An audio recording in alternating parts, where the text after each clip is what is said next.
वैसे जरूरी नहीं है, लेकिन वीडियो को लाइक या फिर डिसलाइक कर दिया करें। तो मूवी के स्टार्ट होते ही हम एक काफी बड़े तूफान में एक आदमी को देखते हैं जिसका नाम फिंच होता है और उस टाइम उसने यूवी सूट पहना हुआ था। तब उसका रोबोट उसे बताता है कि यहाँ पर यूवी रेडिएशन काफी हाई है। इसके बाद फिंच एक स्टोर के अंदर चला जाता है और यहाँ पर उसके साथ उसका रोबोट भी था जिसका नाम डच होता है। फिंच देखता है कि उस स्टोर में काफी सारे लोगों की डेड बॉडीज थी। इसके बाद उसका रोबोट यानी डच वहाँ से चीजें उठाने लगता है। वहाँ पर फिंच को डॉग्स की फूड भी मिलती है जिसे वो ले लेता है। इसके बाद फिंच अपने वैन में बैठकर वहाँ से चला जाता है और यहाँ पर हमें पूरे शहर का सीन दिखाया जाता है जहाँ पर सब कुछ डिस्ट्रॉय हो चुका था और वहाँ की हालत काफी खराब थी क्योंकि कुछ टाइम पहले ओजोन लेयर के जाने की वजह से टेम्परेचर काफी बढ़ गया था और यूवी रेडिएशन की वजह से लोग बाहर नहीं निकल सकते थे। इसी वजह से कुछ लोगों के अलावा सारे लोग मारे जा चुके थे। इसके बाद फिंच मैप देखता है जहाँ उसे पता चलता है कि वो हर जगह से खाना ले चुका है, लेकिन फिर भी वो सामान ढूंढने के लिए आगे बढ़ता है। लेकिन तभी वो सामने से तूफान को आता हुआ देखता है, इसीलिए वो किसी और रास्ते से जाकर शहर से निकलने लगता है, लेकिन वो तूफान उनके पीछे ही होता है। इसके बाद जब फिंच एक जगह पर गाड़ी रोकता है तो वहाँ पर तूफान आ जाता है। तब फिंच और उसका रोबोट यानी डच किसी तरह आगे बढ़ते हैं। इसके बाद फिंच डच को एक रूम में लेकर जाता है जहाँ पर वो खुद को और उसे साफ करता है। यहाँ पर हम ये जान पाते हैं कि फिंच काफी बीमार है क्योंकि उसे टीबी होती है। अब यहाँ पर हम ये भी जान पाते हैं कि जिस बिल्डिंग में अभी वो लोग होते हैं उसे फिंच ने अपना घर बनाया होता है। इसके बाद फिंच अपने डॉग से मिलता है। यहाँ हम देखते हैं कि वो दोनों एक दूसरे से काफी प्यार करते थे। इतनी ही देर में डच वहाँ पर वो सामान लेकर आता है जो कि उन्होंने स्टोर से लिया था। यहाँ पर फिंच अपने डॉग को खाना खिलाता है जो कि उसने स्टोर से लिया था। इसके बाद फिंच जब अपना खाने का सामान देखता है तो उसे पता चलता है कि उसके पास तो खाने का सामान बहुत थोड़ा ही रह गया है। इसके बाद फिंच बहुत सारी बुक्स लेकर एक मशीन में डाल देता है जहाँ वो मशीन खुद ही बुक्स को स्कैन करती है और इन्फॉर्मेशन निकालती है। अब यहाँ पर हम देखते हैं कि फिंच असल में एक रोबोट बना रहा है। इसके बाद फिंच रात को एक बुक पढ़ रहा होता है तो उसे पता चलता है कि रेडिएशन काफी बढ़ गई है। फिंच अपने डॉग को देखकर काफी दुखी होता है कि मेरे बाद इसका क्या होगा। इसके बाद हम फिंच को फिर से उसके लैब में काम करते हुए देखते हैं और यहाँ उसने रेडिएशन की सारी इन्फॉर्मेशन भी रोबोट में डाल दी थी। इसके बाद जब वो रोबोट को तैयार कर रहा होता है तो उसे पता चलता है कि उसे 2 कैमरास चाहिए। तब वो डच के कैमरास निकाल कर उस नए रोबोट में लगाता है। इसके बाद जैसे ही वो रोबोट को ऑन करता है तो उसके अंदर डाटा ट्रांसफर होना शुरू हो जाता है। अब फिंच उस रोबोट से बात करना चाहता है। तब रोबोट भी खुद को मूव करने लगता है। यहाँ पर फिंच अपने बनाए हुए रोबोट को चेक करता है तो काफी खुश होता है और वो अपने डॉग को कहता है कि तुम्हें एक नया दोस्त मिलने वाला है। आगे आगे फिंच उस रोबोट पर और काम करता है, उसे बोलना सिखाता है जिसमें वो रोबोट अब आहिस्ता आहिस्ता बोलने लग जाता है। तब फिंच उसे बोलता हुआ देखकर काफी खुश हो जाता है। इसके बाद फिंच उससे पूछता है कि चलो तो मुझे अपने बारे में कुछ बताओ, जिस पर वो रोबोट कहता है कि रोबोट्स इंसानों को नुकसान नहीं पहुंचाते बल्कि वो तो इंसानों का ख्याल रखते हैं। यहाँ पर हम ये नोटिस करते हैं कि फिंच के डॉग को ये नया रोबोट अच्छा नहीं लगा था। फिर वो रोबोट फिंच को बताता है कि मुझे इस तरह से डिजाइन किया गया है कि मैं इंसानों और जानवरों का ख्याल रखूं। तब फिंच उसे कहता है कि मेरे लिए मेरा डॉग बहुत इंपॉर्टेंट है, तुम्हें इसका ख्याल रखना है। इसके बाद वहाँ पर लाइट्स ऑफ हो जाती हैं। तब खराबी चेक करने के लिए फिंच ऊपर जाता है और एक वायर को ठीक करता है जिससे वहाँ पर लाइट आ जाती है और रोबोट भी जाग जाता है। और तभी फिंच देखता है कि बाहर तो तूफान आ रहा है और इसी वजह से लाइट्स ऑफ हो गई थी। इसके बाद फिंच जब रोबोट के पास आता है तो रोबोट उसे बताता है कि काफी बड़ा तूफान आने वाला है और 24 घंटों तक वो तूफान हम तक पहुँच जाएगा और हम नहीं बच पाएंगे उसमें, क्योंकि वो करीब 40 दिनों तक यहाँ पर रहने वाला है। तब ये सुनकर फिंच समझ जाता है कि उन्हें यहाँ से निकलना होगा। खाना खाने के बाद फिंच सोचता है कि उसने आगे क्या करना है, यानी आगे कहाँ पर जाना। लेकिन यहाँ पर अभी उसका एक काम अधूरा था क्योंकि उसने तो रोबोट की पूरी बॉडी भी तैयार करनी थी अभी। इसके बाद वो सैन फ्रांसिस्को जाने का सोचता है और तभी फिंच के मुंह से खून आता है जिसकी वजह से वो काफी दुखी हो जाता है। इसके बाद फिंच उस रोबोट की बॉडी भी तैयार कर लेता है। वो रोबोट अपने हाथों को देख रहा होता है। फिंच उस रोबोट को चलना सिखाता है और जब रोबोट चलना स्टार्ट करता है तो फिंच उसे अपने पीछे आने के लिए कहता है और फिर देखते ही देखते वो रोबोट काफी अच्छे से चलने लगता है जिसकी वजह से फिंच काफी खुश होता है।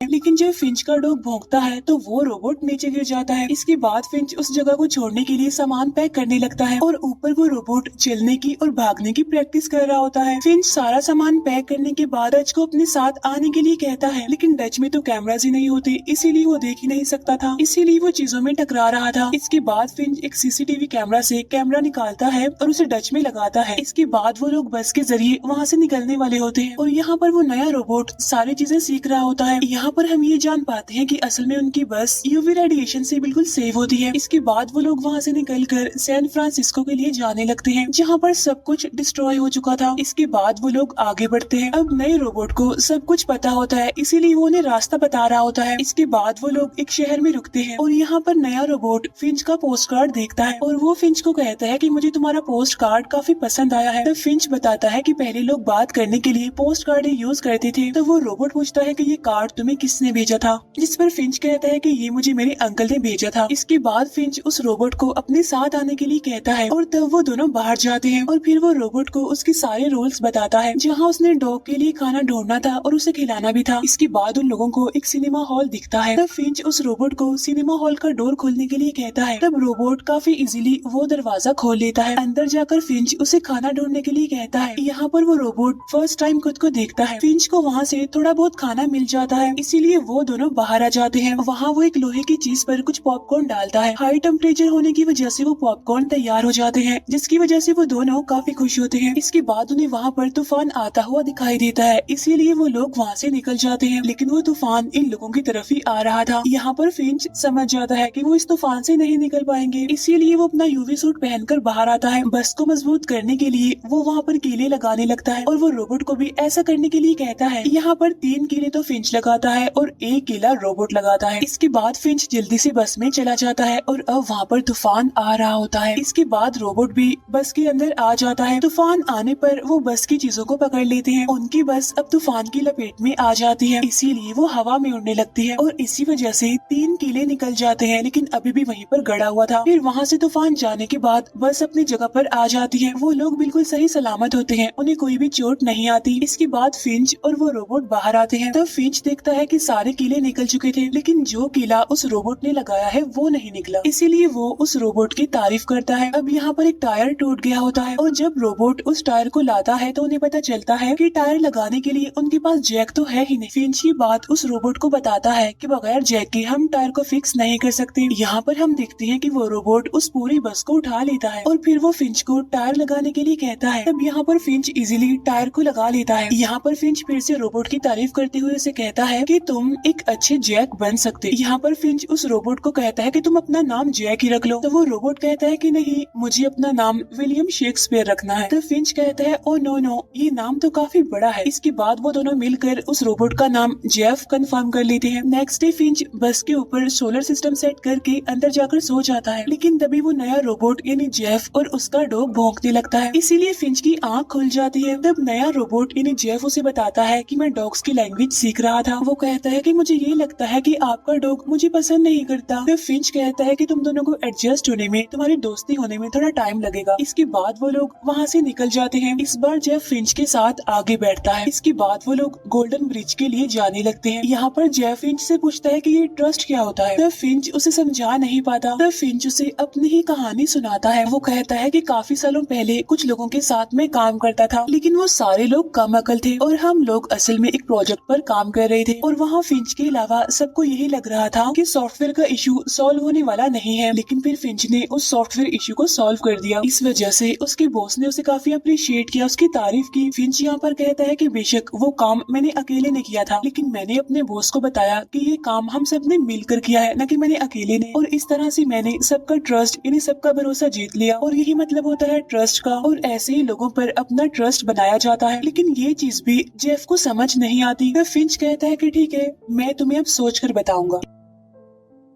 इसके बाद वो लोग एक रेस्टोरेंट के पास आकर रुकते हैं, जहाँ पर फिंच अपने डॉग को जेफ के पास छोड़कर बाहर आता है। और जब फिंच रेस्टोरेंट के अंदर जाता है तो उसे वहाँ पर खून की उल्टी होती है। उसकी तबीयत भी काफी खराब हो रही थी, इसीलिए वो काफी दुखी था। और जब बाहर से उसके डॉग के भौंकने की आवाज आती है तो फिंच उसे लेने आता है, लेकिन फिंच जेफ को बस में ही बैठने का कहता है। यहाँ पर जेफ बस को ड्राइव करना चाहता था। रेस्टोरेंट में फिंच और उसका डॉग बातें कर रहे होते हैं, जिसमें वो अपने डॉग को उठने बैठने की मैनर सिखा रहा होता है। और बाहर जेफ ड्राइविंग की प्रैक्टिस कर रहा होता है और जब फिंच ये देखता है तो वो भागकर बाहर आता है, लेकिन तभी जेफ उस बस को एक गाड़ी में दे मारता है। अब क्योंकि वहाँ पर धूप थी इसीलिए फिंच वहाँ पर नहीं जा सकता था। इसके बाद वो जेफ को आवाज लगाता है और उससे पूछता है क्या तुम ड्राइव कर रहे थे, जिस पर जेफ परेशान होते हुए कहता है नहीं मैं तो नहीं कर रहा था। इसके बाद जेफ बस में बैठकर उसे रिवर्स करता है और जब फिंच उसे रोकने के लिए चिल्लाता है तब तक जेफ दोबारा से बस को ठोक देता है। इसके बाद फिंच जेफ को बाहर बुलाता है और अपना हाथ धूप में करके उसे जलाने लगता है और अब वो जेफ को बताता है कि मैं और मेरा डॉग धूप में नहीं आ सकते और अगर आए तो जल जाएंगे। यहाँ पर फिंच जेफ पर गुस्सा करता है कि तुम्हें मैंने सिर्फ एक काम दिया था बस का ख्याल रखने का और तुमने वो भी ठीक से नहीं किया। फिंच उस पर काफी भड़कता है जिसकी वजह से जेफ को काफी बुरा लगता है। इसके बाद वो लोग बस में बैठकर आगे बढ़ जाते हैं। इसके बाद फिंच जेफ को बस चलाने देता है और फिर देखते ही देखते जेफ बिल्कुल ठीक गाड़ी चलाने लगता है। तब इस बात की वजह से फिंच काफी खुश होता है। इसके बाद वो जेफ को 50 किलोमीटर की स्पीड पर बस को चलाने के लिए कहता है। तब जेफ ऐसा ही करता है और वो लोग आगे बढ़ते हैं। इसके बाद रात को वो एक जगह पर रुकते हैं जहाँ जेफ को आसमान काफी खूबसूरत लगता है। तब फिंच उसे बताता है कि ओजोन लेयर के जाने के बाद चीजें काफी बदल चुकी हैं और अक्सर ऐसा होता है कि आसमान ऐसे ही खूबसूरत दिखता है। यहाँ पर जेफ उससे पूछता है कि अगर रात में खतरा होता है तो हम दिन में सफर क्यों नहीं कर सकते, जिस पर फिंच कहता है कि उसकी एक वजह है क्योंकि रास्ते में काफी खतरा होता है और वो खतरा होता है इंसानों का। यानी रात में बेशक हम यूवी रेडिएशन से बच जाएं, लेकिन हमें इंसानों का खतरा होता है और किसी भी इंसान पर हमें भरोसा नहीं करना चाहिए। यहाँ पर फिंच को खांसी होती है इसीलिए वो सोने के लिए चला जाता है, जिस पर जेफ कहता है कि मैं बाहर ही रुकूंगा। नेक्स्ट डे जेफ को कोई आवाज सुनाई देती है इसीलिए वो बस में जाता है जहाँ पर वो देखता है कि फिंच को खून की उल्टियाँ आ रही हैं और वो काफी बीमार भी है। तब यहाँ पर जेफ उससे पूछता है कि आपकी हेल्प करने के लिए मुझे क्या करना चाहिए। तब फिंच उसे डॉक्टर को बुलाने के लिए कहता है। इसके बाद जेफ अपनी नॉलेज को देखता है जो कि उसे बुक से मिली थी। तब उसके मुताबिक वो फिंच के सर पर गीला कपड़ा रखता है। यहाँ पर वो फिंच का काफी ख्याल रखता है और उसे ऐसा करता फिंच का डॉग भी देख रहा था। अब फिंच की तबीयत भी आहिस्ता आहिस्ता ठीक होने लगती है। इसके बाद जेफ बस चलाकर एक मॉल के पास आ जाता है। इसके बाद वो देखता है कि फिंच तो सो रहा है इसीलिए वो पहले वाले रोबोट इन डच को बाहर निकालता है और उसके साथ खाना लेने के लिए बाहर जाता है। इसके बाद वो दोनों मॉल के अंदर जाकर सामान इकट्ठा करने लगते हैं। उधर बस में फिंच की आंख खुल जाती है और जब वो बाहर देखता है तो डर जाता है। जहाँ जेफ खाने का सामान इकट्ठा कर रहा था फिंच यूवी सूट पहनकर मॉल में आ जाता है। डच को खाने की चीज का एक पैकेट दिखता है इसीलिए वो उसे उठाने जाता है तो गिर जाता है और वो एक चीज में फंसकर टूट जाता है। तब उसकी आवाज सुनकर फिंच वहाँ पर आता है। तब वो दिखता है कि डच तो टूट गया है इसीलिए अब फिंच उसे ऑफ कर देता है। इसके बाद फिंच को एक जगह से आवाज आती है इसीलिए वो चेक करने के लिए वहाँ पर जाता है। तब उसे वहाँ पर जेफ मिलता है जो कहता है कि मैं सामान इकट्ठा कर रहा हूँ। तब फिंच उसे कहता है कि हम लोग सामान जमा करने के लिए कहीं पर भी नहीं रुक सकते और ये जगह खतरे से खाली नहीं है, इसीलिए वो दोनों बस में बैठकर वहाँ से चले जाते हैं। यहीं पर वो नोटिस करते हैं कि गाड़ी उनका पीछा कर रही है इसीलिए फिंच वहाँ से निकलकर सिटी एरिया में आ जाता है। इसके बाद फिंच जेफ को गाड़ी चलाने के लिए कहता है और ये भी कहता है कि अपनी गलती की वजह से हम मारे जा सकते हैं। इसके बाद फिंच अपनी एक गन निकालता है। इसके बाद वो लोग आगे बढ़ रहे होते हैं। अब वो लोग रात तक अपना सफर करते रहते हैं लेकिन अभी तक वो गाड़ी भी उनका पीछा कर रही थी। तब फिंच जेफ को तेज स्पीड में गाड़ी चलाने के लिए कहता है इसीलिए अब वो लोग गाड़ी से काफी दूर निकल आते हैं। आगे जाकर उन्हें एक बाईपास दिखता है। तब फिंच बस को ऊपर से नीचे लेता है। इसके बाद वो लोग ब्रिज के नीचे जाने लगते हैं। जेफ यहाँ पर फिंच को कहता है कि हम ब्रिज के नीचे नहीं जा सकते, लेकिन फिंच उसकी कोई भी बात नहीं सुनता। इसके बाद वो लोग वहीं पर गाड़ी रोक लेते हैं। यहाँ पर फिंच काफी डरा होता है और तभी जेफ बस से बाहर आता है और वो बस को धक्का लगाता है। धक्का लगाकर वो बस को ब्रिज के नीचे ले आता है। असल में वो यहाँ पर छुपने के मकसद से आए थे और तभी वो दूसरी गाड़ी भी वहाँ पर आ जाती है। यहाँ पर फिंच उस आदमी को मारने के लिए बिल्कुल तैयार होता है अपनी गन लेकर और जब उसे गाड़ी के वहाँ से जाने की आवाज आती है तब जाकर वो रिलैक्स होता है। इसके बाद जब फिंच बाहर आता है तो वो सोलर सिस्टम को टूटा हुआ पाता है। तब ये देखकर फिंच जेफ को कहता है कि अब मैं इसे ठीक नहीं कर सकता और ना ही हम सैन फ्रांसिस्को जा सकते हैं। तब यहाँ पर जेफ उसे तसल्ली देते हुए कहता है कि आप फिक्र मत करें, मैं ये कर लूंगा। तब फिंच उस पर गुस्सा करते हुए उसे कहता है कि तुम एक मशीन हो, तुम कोई बात नहीं समझते और ना ही समझ सकते हो। इसके बाद वो जेफ पर काफी गुस्सा भी करता है और बस के अंदर चला जाता है, लेकिन जेफ बाहर ही बारिश में भीग रहा होता है। इसके बाद जेफ फिंच के पास अंदर आकर उसे कहता है कि हम गोल्डन ब्रिज तक जा सकते हैं। तब यहाँ पर फिंच उसे एक एक और कहानी सुनाता है जिसमें कुछ टाइम पहले ओजोन लेयर कम होने लगी थी, जहाँ स्टार्टिंग में तो सब लोगों को यही लगा कि ठीक हो जाएगा सब कुछ, इसीलिए वो लोग घर में चुप कर ही रहने लगे। लेकिन उनमें से कुछ लोग ऐसे भी थे जिन्हें पता था कि कुछ भी ठीक नहीं होने वाला, इसीलिए वो लोग समझदारी करते हुए सामान जमा कर रहे थे और उन्हीं में से एक मैं भी था। फिंच कहता है कि जब मैं एक सुपर मार्केट से सामान जमा कर रहा था तो मुझे वहाँ पर एक छोटी बच्ची मिलती है जो कि अपनी मदर के साथ होती है। उस बच्ची की मदर ने उसे गन दी होती है और कहा होता है कि बेटा अगर तुम्हें कोई भी दिखे तो उसे शूट कर देना। तब ये देखकर मैं समझ गया कि अगर मैं उनकी हेल्प करने के लिए जाऊंगा भी तो वो मुझे मार देंगे, इसीलिए मैं वहीं पर छुपा रहा। लेकिन फिर इसके बाद उसके पास एक आदमी आया जिसके पास एक गन थी और उसने बहुत सारी गोलियां चला दी वहाँ पर। लेकिन इससे पहले कि मैं कुछ कर पाता तब तक काफी देर हो चुकी थी क्योंकि वो बच्ची और उसकी मदर मारी जा चुकी थी। लेकिन जब मैं वहाँ पर गया तो उस बच्ची का बैग हिल रहा था। तब उसे चेक करने पर मुझे ये डॉग मिला और तभी से हम एक दूसरे के साथ हैं। वो कहता है कि उस बच्ची और उसकी मदर का मैं ख्याल नहीं रख पाया, लेकिन उनके गुजर जाने के बाद मैं उनके डॉग का ख्याल आज तक रख रहा हूँ और यही वजह थी कि मैंने तुम्हें बनाया था ताकि तुम मेरे बाद मेरे डॉग का ख्याल रखो। नेक्स्ट डे वो लोग अपने सफर पर आगे बढ़ते हैं जहाँ पर फिंच काफी बीमार होता है, इसीलिए वो रेस्ट कर रहा होता है। यहाँ पर जेफ उन्हें सैन फ्रांसिस्को लेकर जा रहा था जिसमें वो फिंच के पोस्ट कार्ड को देखता है और उस कार्ड के पीछे डैड लिखा हुआ था और जब वो बाकी कार्ड चेक करता है तो उस पर कुछ भी नहीं लिखा हुआ था। इसके बाद एक तितली उनकी बस से टकरा जाती है। तब ये देखकर जेफ बस को रोक देता है क्योंकि वो तितली बाहर धूप में भी सरवाइव कर रही थी। तब ये दिखाने के लिए वो फिंच को वहाँ पर बुलाता है। इसके बाद फिंच जब अपना हाथ बाहर निकालता है धूप में तो उसे कुछ भी नहीं होता। असल में ओजोन लेयर अब वापिस आ चुकी थी जिसकी वजह से यूवी रेडिएशन का असर भी खत्म हो चुका था। इसके बाद फिंच बाहर आता है और यहाँ पर जेफ काफी खुश होता है। फिंच सूरज को देखता है और उसकी रेस को फील करता है। इसके बाद जेफ और फिंच का डॉग भी बाहर आ जाते हैं। फिंच बाहर आकर काफी खुशी से उस जगह को देख रहा होता है और तभी उसे एक तितली दिखाई देती है जो कि उड़कर उसके हाथ पर बैठ जाती है। इसके बाद वो लोग आगे बढ़ जाते हैं। इसके बाद फिंच एक जगह पर अच्छे से ड्रेसअप होकर बाहर आता है। फिंच यहाँ पर कहता है कि जितना अच्छा मुझे आज लग रहा है इतना अच्छा मैंने कभी भी फील नहीं किया। यहाँ पर जेफ फिंच को बताता है कि कल रात मैंने एक ड्रीम देखा जिसमें मैंने देखा कि हम लोग गोल्डन ब्रिज पर चले गए हैं। तब इस बात से फिंच काफी हैरान हो जाता है कि आखिर रोबोट ड्रीम्स कैसे देख सकते हैं, लेकिन वो इस बात से खुश होता है और वो जेफ से सॉरी बोलता है कि सॉरी मैंने तुम्हें रोबोट और मशीन बोला था। यहाँ पर जेफ फिंच को कहता है कि आपने तो मुझे बताया था कि वो पोस्ट कार्ड आपके अंकल ने आपको दिए थे, लेकिन उस पर तो डैड लिखा हुआ है। तब यहाँ पर फिंच उसे सारी बात सच बताता है कि मेरे पैदा होने से पहले ही मेरे फादर मुझे छोड़कर चले गए और मेरे फादर असल में एक इंजीनियर थे और मेरी एक बर्थडे पर वो कार्ड मुझे मेरे फादर ने दिया था। असल में मेरे फादर ने मुझे मिलने के लिए इन्वाइट किया था और उनसे मिलने के लिए ही मैंने ये सूट परचेज किया था, लेकिन मैं इस सूट को कभी भी नहीं पहन पाया। तब जेफ उससे बाकी कार्ड्स के बारे में पूछता है जिस पर फिंच कहता है कि वो मुझे पसंद आए थे इसीलिए मैंने उन्हें रख लिया क्योंकि मैं दुनिया घूमना चाहता था,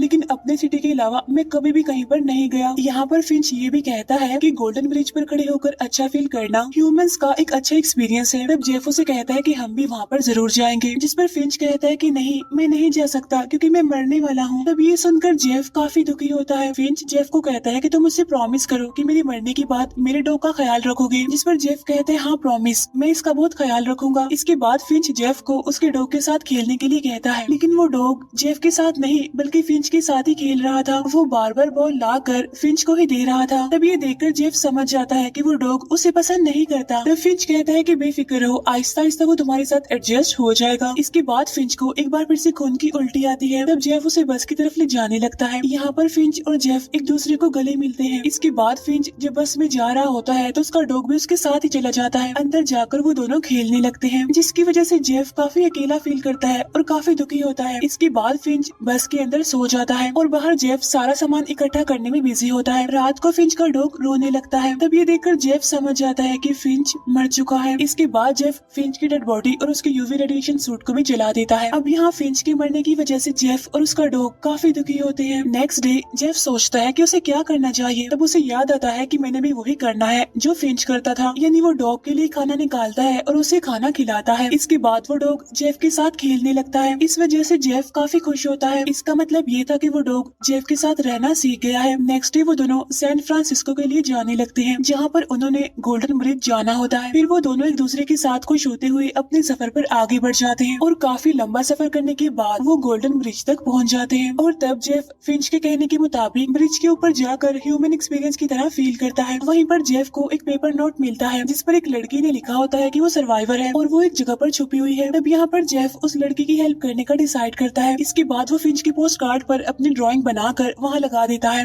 इसके बाद जेफ और वो डॉग उस लड़की की हेल्प करने के लिए वहाँ से निकल जाते हैं। अब यहाँ पर जेफ डॉग को अपनी कहानी सुनाता है और इसी के साथ ही ये मूवी यहीं पर एंड हो जाती है।